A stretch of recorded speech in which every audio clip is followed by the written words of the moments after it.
Señor, venimos ante ti, ante tu presencia, Señor, declarando en mi lugar mi insuficiencia para poder predicar tu palabra, pero la suficiencia que tengo en Cristo, Señor, y la autoridad que Cristo me ha dado, Señor. Quiero pedirte que por medio de tu palabra tú transformes nuestros corazones y por medio de la obra del Espíritu Santo esa palabra sea aplicada a nuestras vidas. Te ruego, Señor, que por favor nos ayudes a estar atentos, nos ayudes a entender el texto y poder sacar lo que en el texto hay para el día de hoy, para nosotros, Señor. Gracias, Padre, por este tiempo y te pedimos que quites cualquier distracción, cualquier cosa que pueda estar en nuestra mente, causándonos distraernos, pensando en otras cosas, que por favor tú nos ayudes a estar concentrados y que podamos disfrutar en deleite en tu palabra, Señor. Gracias, Padre, por este tiempo y por la oportunidad que me das de poder predicar tu palabra. En el nombre de Jesús. Amén. Como les dije, hermanos, nos encontramos en esta última porción de la carta de Corintios, la primera carta de Pablo hacia la iglesia de Corinto.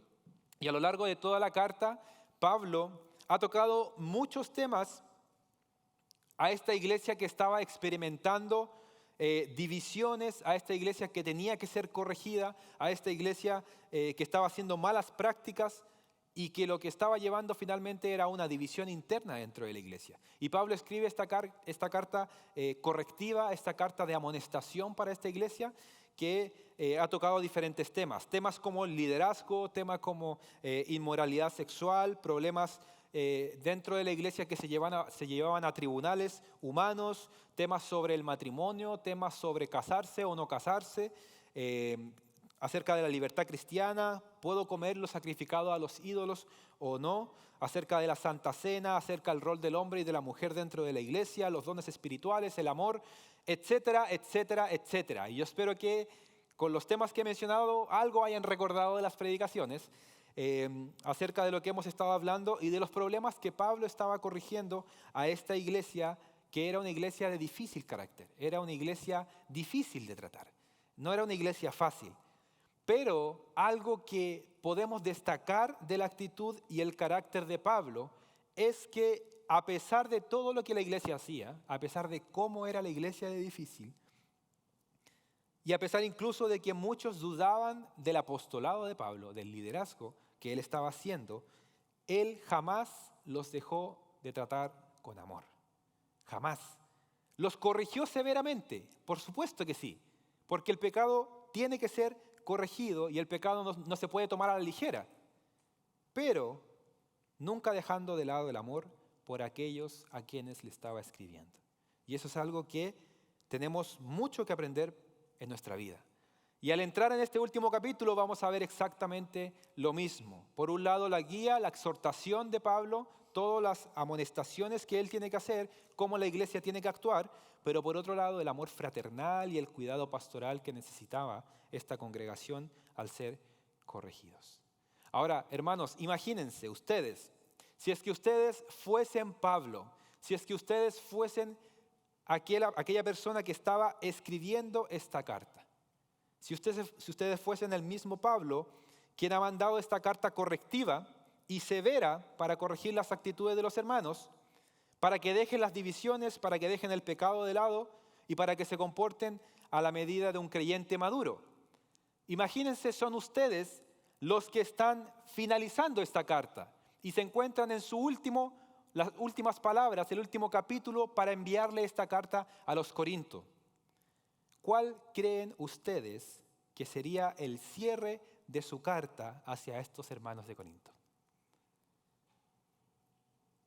Pónganse en la posición de Pablo, una iglesia rebelde, una iglesia llena de pecado, llena de inmoralidad.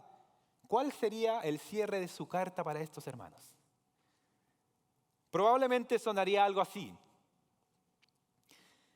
Hermanos de Corinto, si es que puedo llamarles hermanos, pues realmente han mostrado actitudes dignas de un blasfemo y de alguien que no tiene a Cristo en su corazón. Llego al fin de esta carta en donde me he aburrido de corregirle por todas sus actitudes de niños inmaduros y sin fruto. Me da pena y vergüenza escuchar lo que han estado haciendo y espero nunca más saber algo de ustedes. Ni piensen en que les visitaré, ni mucho menos piensen en enviarme otra carta. La verdad es que estoy muy ocupado en otros asuntos y no tengo tiempo para perderlo en ustedes, una iglesia torcida y sin remedio. El Evangelio está siendo esparcido en otras regiones y no debo perder mi tiempo en cosas de niños. Mi consejo es que a los fieles que están en medio de ustedes se busquen otra iglesia en donde puedan servir al Señor con limpia conciencia. Arréglenselas como puedan. En amor, Pablo. Quizás esta sería la carta que alguno de nosotros escribiríamos al finalizar esta carta. Porque es una iglesia rebelde, porque es una iglesia que no cambia, es una iglesia que persigue y que persiste en el pecado. Y nosotros, aburridos de eso, le escribiríamos de esta manera. Pero Pablo muestra que incluso en el cierre de esta carta, él tiene una preocupación que es genuina sobre estos hermanos, para que se arrepintieran de sus pecados, para que actúen de manera correcta y para que maduren en su fe. Así que al introducirnos en las 4 secciones en las que yo he dividido este pasaje, este capítulo, vamos a ver de fondo constantemente el corazón pastoral de Pablo sobre la corrección. Amonestación, pero con amor. Vamos a leer los versículos del 1 al 4 para ver la primera sección, la cual yo la he dividido tal cual como la Biblia, en mi caso, la tiene dividida. Los primeros versículos del 1 al 4 vamos a hablar acerca de las ofrendas para los hermanos de Jerusalén. Primera de Corintios capítulo 16 del 1 al 4 dice: ahora bien, en cuanto a las ofrendas para los santos, haced vosotros también como instruí a las iglesias de Galacia, que el primer día de la semana cada uno de vosotros aparte y guarde según haya prosperado, para que cuando yo vaya no se recojan entonces ofrendas. Y cuando yo llegue, enviaré con cartas a quienes vosotros hayáis designado, para que lleven vuestra contribución a Jerusalén. Y si es conveniente que yo también vaya, irán conmigo. El ministerio de Pablo, del apóstol Pablo, fue un ministerio evangelístico y no hay duda de eso. Pablo fue a evangelizar, a expandir el reino a otras regiones, pero también el ministerio de Pablo fue un ministerio de edificación y apoyo a las iglesias que él ya había establecido o que otro apóstol había establecido. En muchas ocasiones Pablo visitó lugares no solamente para compartir el evangelio, no solamente para expandir el reino, sino también para visitar a las iglesias con las cuales él tenía relación y a las cuales él había edificado en doctrina, pero que muchas veces también los visitaba para llevarles ofrendas de otras iglesias. Y esta ocasión es la que Pablo está hablando aquí en esta carta. Pablo insta en una carta previa a los Corintios, la cual nosotros no tenemos, para que enviasen una ofrenda a la iglesia de Jerusalén que se encontraba atravesando por momentos de dificultad debido a una persecución que ellos estaban recibiendo.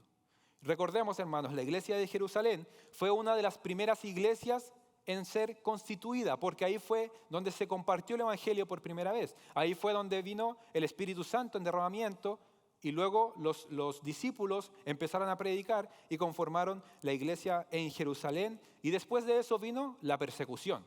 Y los creyentes fueron esparcidos y las iglesias, por ende, fueron creciendo en otras regiones.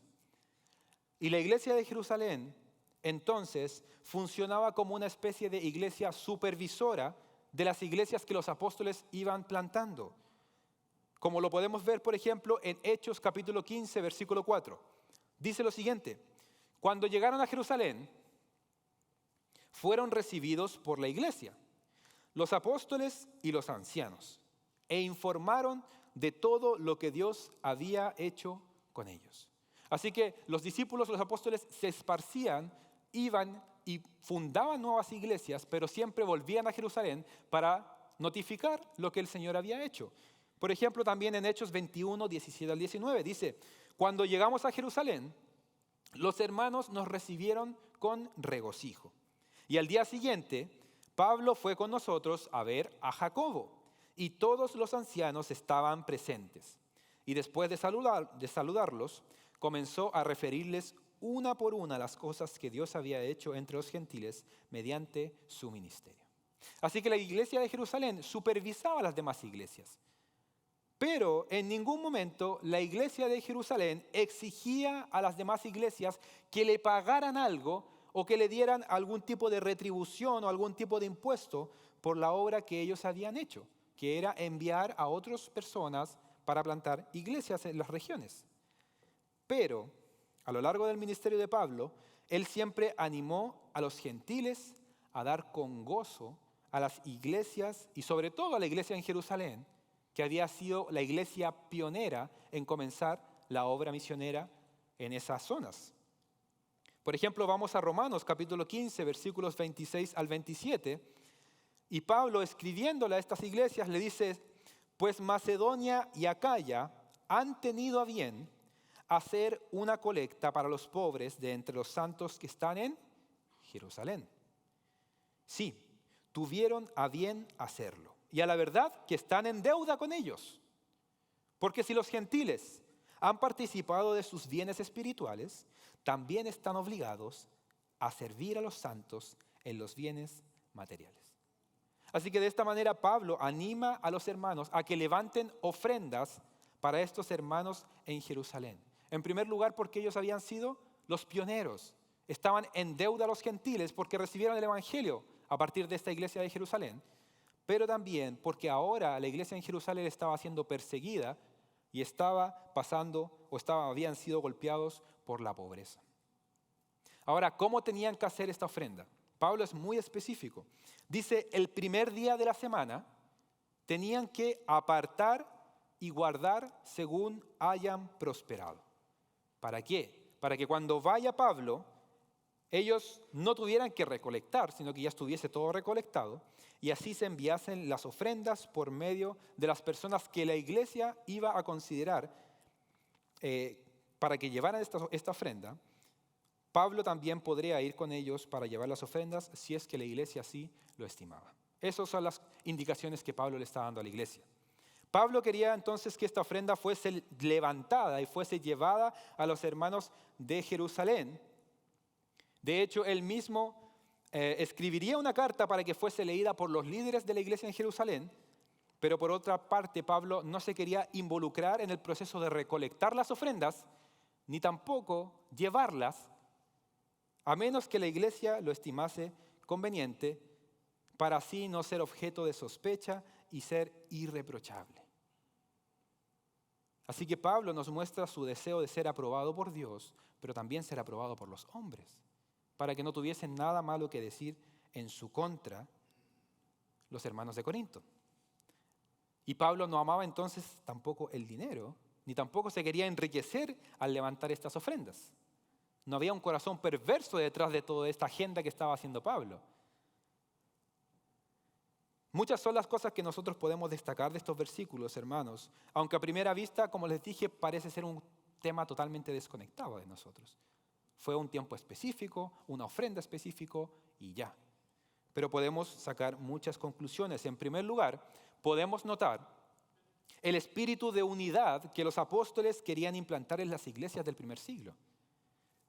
Recordemos que la iglesia en Corinto era una iglesia que estaba compuesta principalmente por judíos.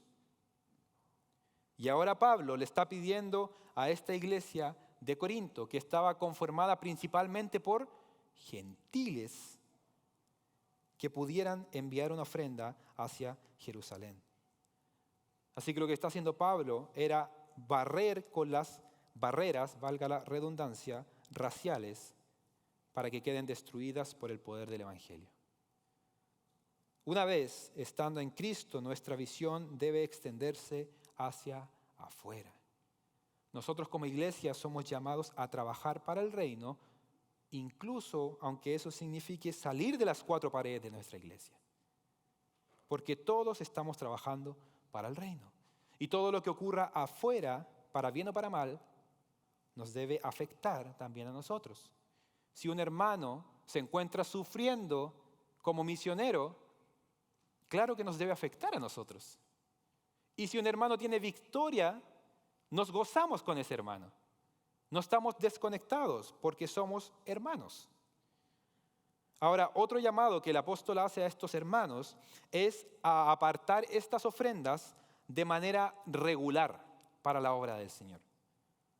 En este caso, Pablo pedía que se apartasen el primer día de la semana, que corresponde al día domingo. Pero lejos Pablo de querer establecer quizás el día donde debiese hacerse por ley, lo que Pablo nos quiere decir es que tenemos que tener un orden en nuestras finanzas que nos permita apartar regularmente de lo que el Señor nos ha prosperado para poder ofrendarlo. Así que los apóstoles querían unidad con las iglesias, pero también Pablo nos está enseñando a tener un orden con nuestras finanzas y poder hacerlo regularmente. Pablo no habla de montos, no dice tienen que apartar X cantidad o porcentaje de dinero, sino que se haga con regularidad para que se transforme un hábito en nuestras vidas.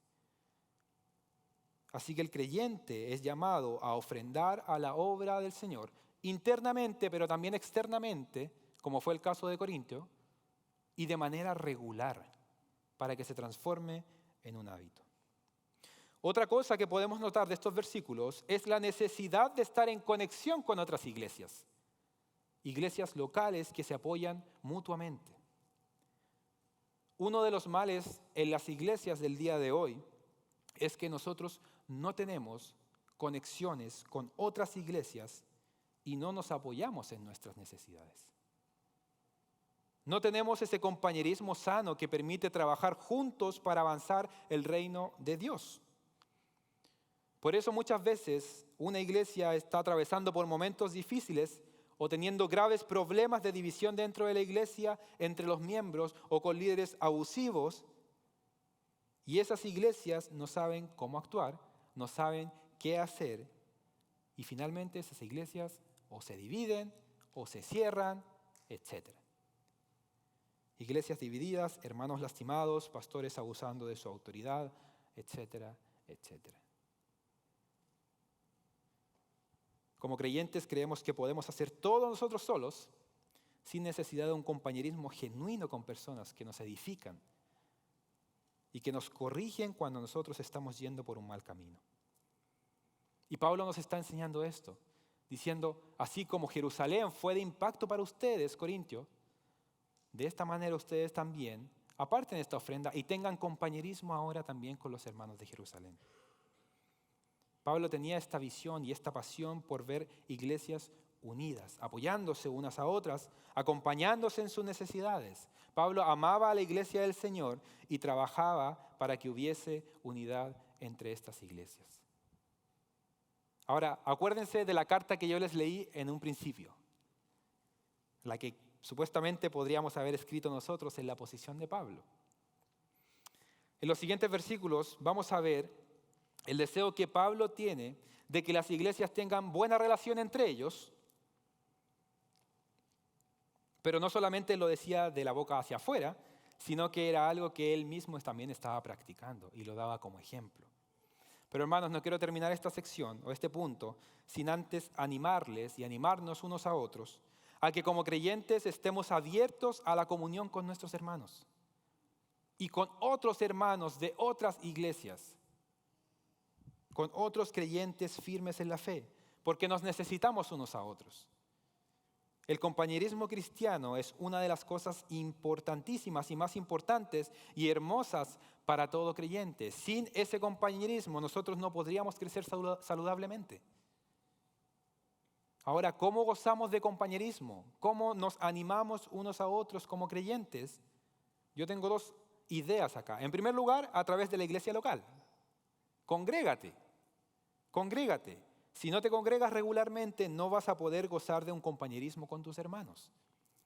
Y en segundo lugar, a través de un discipulado personal. Reúnete con otro creyente a compartir tus luchas y tus victorias y a crecer en tu vida espiritual. Hermanos, no tengamos miedo de exponernos frente a otras personas. No somos llamados a ser llaneros solitarios.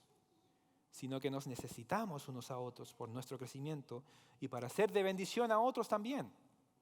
Así que vive tu vida en comunidad, con tu iglesia local, pero también con hermanos que puedan edificar tu vida.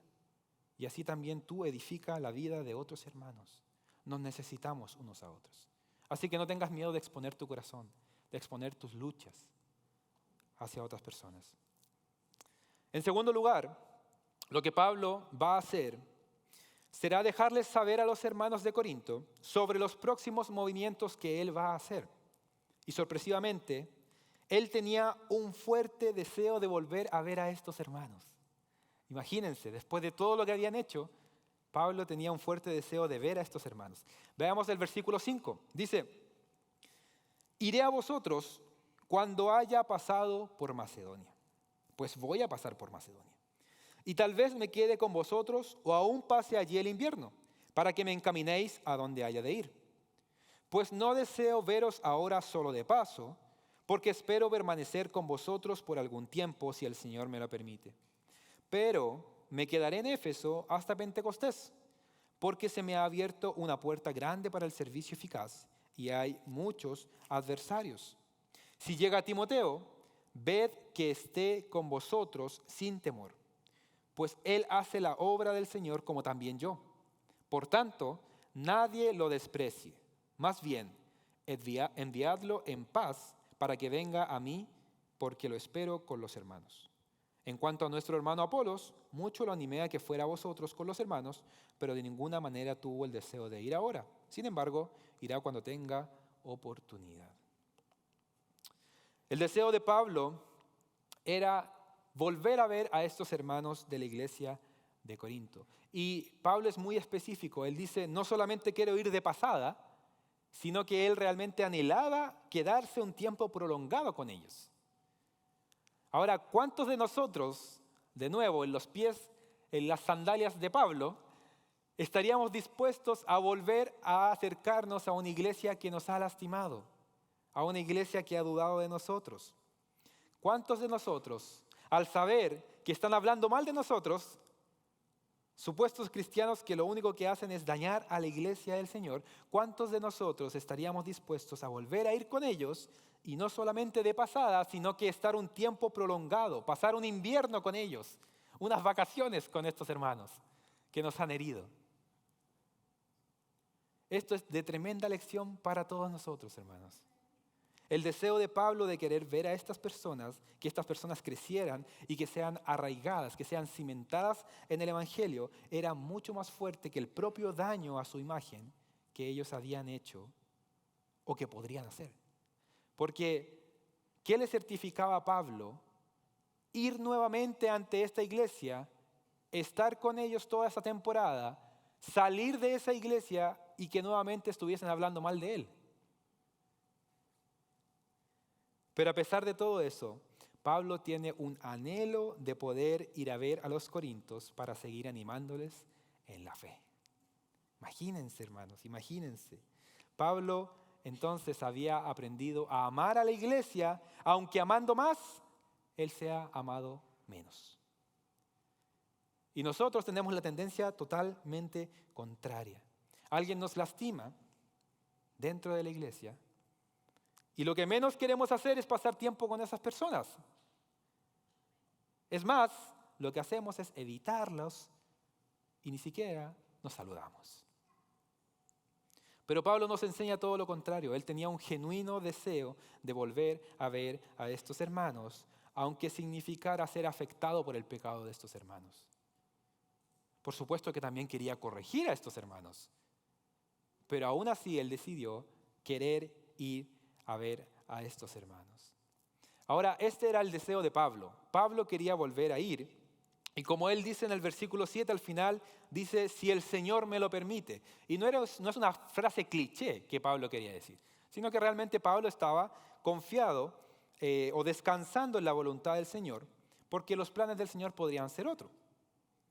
Y realmente fueron otros, fueron cambiados por Dios, porque Pablo finalmente no pasó por esta iglesia o el tiempo prolongado que él quería, y producto de eso, muchos en la iglesia hablaron mal de Pablo y decían que él era inconstante en lo que él estaba diciendo, que prometía algo y no lo cumplía.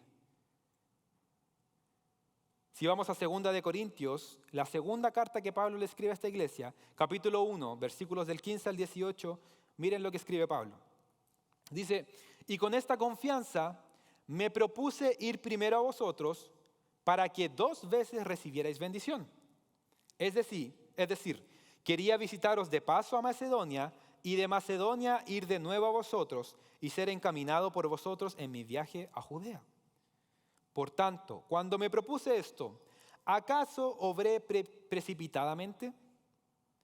¿O lo que me lo propongo conforme a la carne, para que en mí haya al mismo tiempo el sí, sí y el no, no? O sea, lo que estaban diciendo estos hermanos, Pablo está viviendo en la carne, está tomando decisiones apresuradas. Y dice el versículo 18, pero como Dios es fiel, nuestra palabra a vosotros no es sí y no. Pablo les está diciendo que no era cambiante en sus decisiones, sino que él tuvo razones de peso para no ir y para posponer el viaje hacia esta iglesia de Corinto. Y aún esto, hermanos, nos enseña algo. A veces nosotros, como iglesia, como miembros, como individuos dentro de la iglesia, como cristianos, somos muy rápidos en criticar a los líderes por las decisiones que toman dentro de la iglesia, cuando en un principio se dijo algo y después se hizo o se obró de una manera contraria. Tenemos que recordar que siempre estamos sujetos a la voluntad del Señor. Si el Señor lo quiere, si el Señor lo permite. Y Santiago 4:15 dice, si el Señor quiere, haremos esto o aquello. Así que los planes pueden cambiar, nosotros planificamos para algo, pero el Señor es finalmente quien da la respuesta y la guía para poder hacerlo. Tal cual como Pablo lo hizo. Yo quiero ir a visitarles, pero si el Señor me lo permite. Finalizando esta sección, Pablo deja instrucciones sobre cómo tratar al joven Timoteo cuando llegase a ellos. Pablo les dice, reciban a Timoteo con amor, con cariño, y envíenmelo de vuelta, con cariño. Pablo estaba preocupado por cómo iban a tratar a Timoteo cuando estuviese con ellos. Porque imagínense, hermanos, si a Pablo, que tenía un carácter fuerte, que tenía un temperamento firme, lo trataron de esa manera, imagínense al jovencito Timoteo, que era joven, que era tímido y que era enfermizo. Se lo iban a devorar estos hermanos. Por eso Pablo los alienta a que lo respeten y que no lo menosprecien. Hermanos, cuidado con juzgar a los líderes en base a estándares humanos. Cuando vemos a un Pablo, quien es intelectual, sobresaliente, con un carácter aguerrido, sin miedo a nada, nosotros decimos, ahí está el ungido de Dios. Él es el líder al que voy a seguir. Pero cuando vemos a un jovencito Timoteo, mucho más tímido, que no tiene una personalidad sobresaliente como Pablo, entonces se menosprecia rápidamente. Cuidado, hermanos, cuidado con mirar lo exterior sin mirar lo que realmente importa, el carácter aprobado por Dios, el corazón. Y de hecho Pablo, escribiéndole a otros hermanos en Filipenses 2:20, dijo de Timoteo, a ninguno tengo del mismo ánimo. Y Timoteo fue uno de los compañeros más fieles de Pablo en sus viajes misioneros. Así que Pablo defendía a Timoteo porque sabía que esta iglesia rápidamente iban a criticarlo. Otro personaje que aparece es Apolos, quien tenía otra personalidad. Y lo vemos en el versículo 12, en donde se dice que Apolos no quería ir a ver a la iglesia de Corinto, pero cuando tuviese la oportunidad de ir, iría. Ahora, recordemos, hermanos, que dentro de la iglesia una de las divisiones que existían era yo soy de Pablo, yo soy de Cefas y yo soy de Apolos.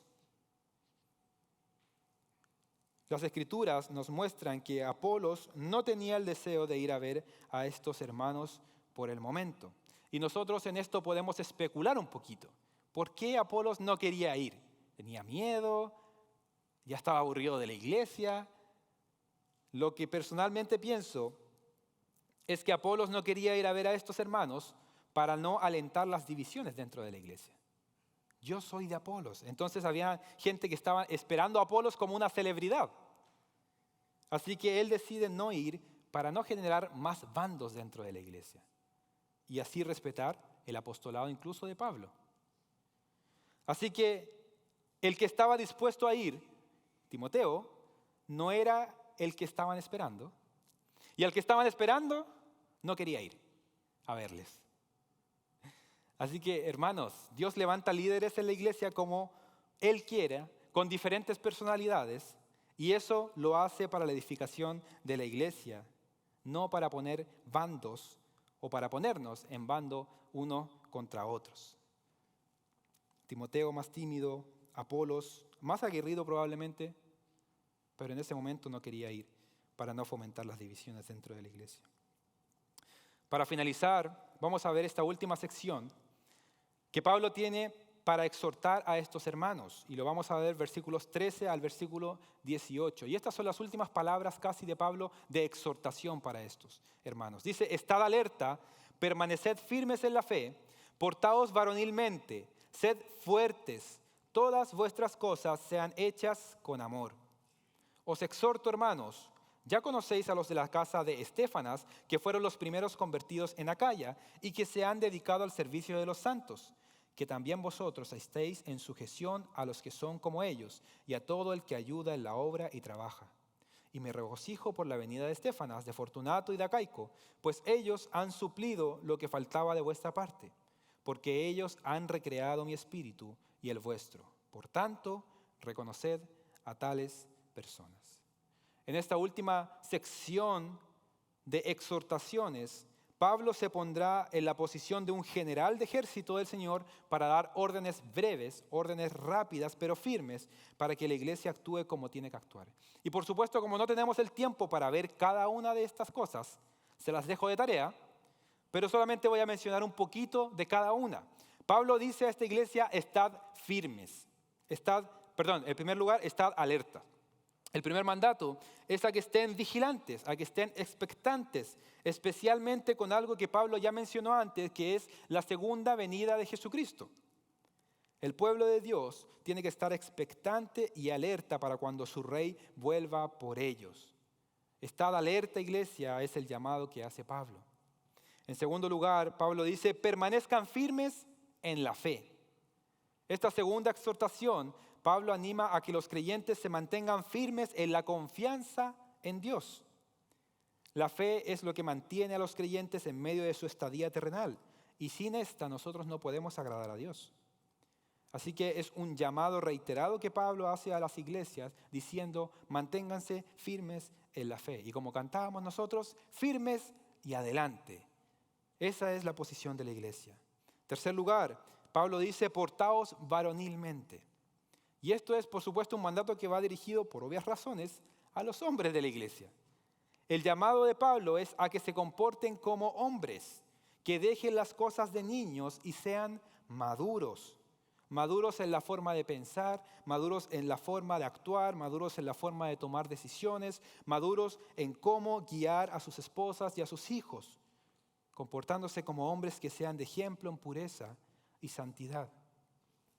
¿Por qué Pablo decide terminar esta carta dando esto tan específico para los hombres? Yo creo que muy probablemente es porque las grandes fallas que existían en la iglesia era debido a que los hombres no estaban asumiendo su rol de liderazgo bíblico dentro de la iglesia. La iglesia necesita que los hombres actúen como hombres. Eso es lo que Pablo le dice a esta iglesia. También dice, sed fuertes. Este es el único que es sinónimo del anterior y es una voz pasiva en el original que tiene la idea de ser hecho fuerte por medio de la experiencia que Dios tiene preparado para todo creyente. Háganse fuerte por la obra que el Señor hace en ustedes. Y en último lugar, Pablo les dice, todas vuestras cosas sean hechas con amor. Curiosamente, después de llamar a los hombres a comportarse varonilmente, Pablo enfatiza estas exhortaciones con hacer las cosas con amor. Porque a Pablo no le importa, no le interesa una fuerza agresiva carente de amor. Le muestra a la iglesia un camino más excelente aún, el del amor cristiano. Porque como él dijo, si hacemos las cosas sin amor, de nada sirve. Pablo finaliza su carta esta sección, haciendo un llamado a la iglesia a que se mantenga en sujeción a las autoridades que el Señor ha puesto en la iglesia. Una de las debilidades de esta iglesia es que no se sujetaba a sus autoridades. Estéfanas, por ejemplo, fue uno de los primeros que creyó en Acaya, quien fue bautizado por Pablo. Pablo bautizó a su familia, como lo vemos en el capítulo 1:16.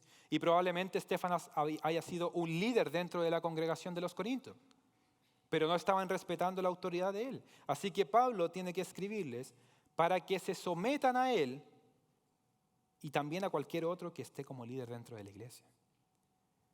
Así que la iglesia tiene que respetar las autoridades que el Señor ha dado a los líderes que Él ha levantado en su congregación.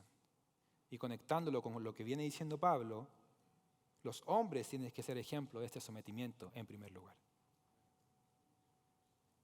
Pablo se despide de esta iglesia enviando saludos, dejando algunas palabras de despedida, como lo podemos leer en el versículo 19 hasta el versículo 24. Él muestra amor fraternal, envía saludos de parte de la iglesia de Asia, de parte de Priscila y Aquila y de la iglesia que estaba en su casa. Pone su firma diciendo, yo mismo soy el que está escribiendo esto, para dar autoridad apostólica a su carta y para dar el respaldo divino como apóstol del Señor. Y Pablo le dice anatema o maldito a todo aquel que no ame genuinamente al Señor dentro de la congregación. Seguido de un maranata, que quiere decir Cristo viene o Cristo ha venido. Justamente para llamar la atención a aquellos que estaban disfrazados de oveja dentro de la iglesia y querían hacer división dentro de la congregación. Y finalmente Pablo les expresa su amor que está basado en la obra de Jesucristo. Cierra el versículo 24 diciendo, mi amor sea con todos vosotros en Cristo Jesús. Amén. Y de esa manera Pablo finaliza su carta y nosotros terminamos nuestra serie expositiva de 1 Corintios. Oremos, hermanos. Señor, gracias por la vida de Pablo, gracias por la vida de los hermanos en Corinto. Una iglesia rebelde, no perfecta, una iglesia que buscaba problemas, divisiones. Pero Pablo los trató con amor, pero también los trató con justicia, los corrigió en el camino. Enséñanos a tener ese balance entre estas dos cosas. Ser severos con el pecado, pero amando a los que tú pones en nuestro camino. Y son tantas enseñanzas que tenemos de estos pasajes que yo te pido que tu Espíritu Santo las aplique a nuestros corazones. En el nombre de Jesús. Amén. Amén.